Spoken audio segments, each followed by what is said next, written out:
Syria में 14 साल बाद भीषण लड़ाई। 2 दिनों में 600 से ज्यादा लोगों की मौत। सुन्नी और अलावी में हो रहा खूनी खेल।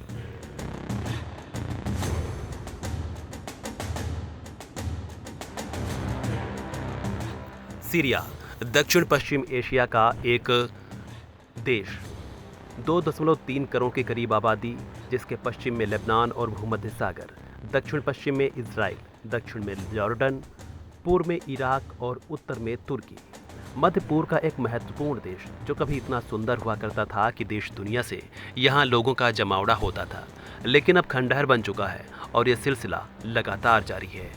सीरिया में बशर की सत्ता की बेदखली के बाद भी हालात जस के तस हैं।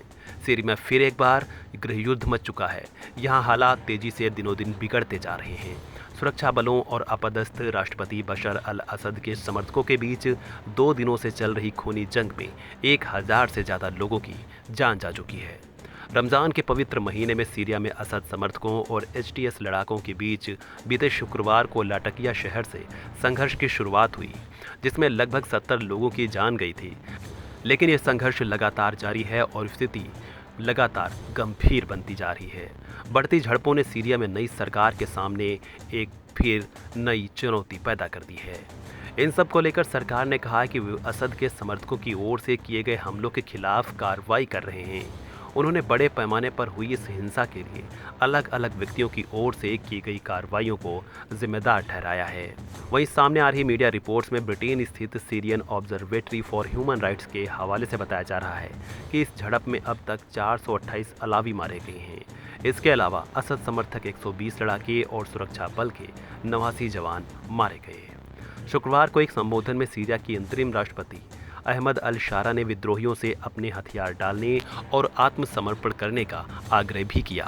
हालातों को देखते हुए कहा जा रहा है कि लाताकिया शहर के आसपास बड़े क्षेत्रों में बिजली और पीने के पानी की सप्लाई बंद कर दी गई है।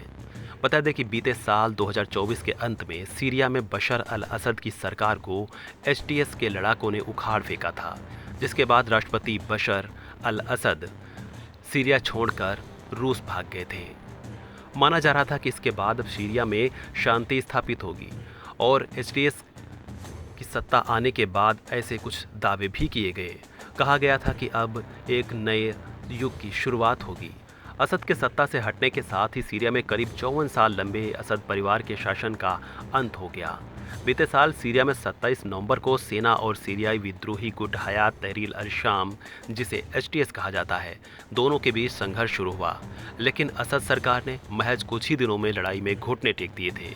बशर के पिता हाफिज अल असद 1971 में सीरिया के राष्ट्रपति बने और अगले 29 सालों तक देश के राष्ट्रपति भी बने रहे।